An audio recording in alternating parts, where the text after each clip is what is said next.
Ini bukan sekadar cerita. Ini pengalaman yang menghantui.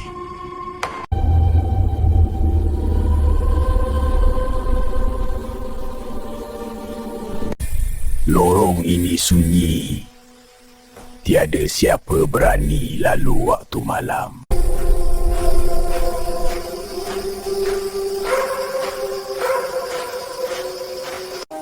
Aiman baru berpindah ke rumah ini.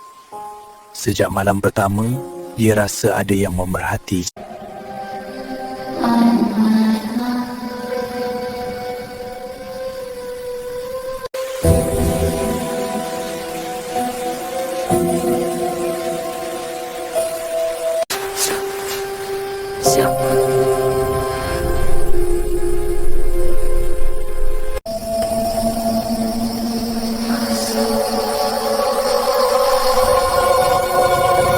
Sejak malam itu, Aiman tidak pernah ditemui.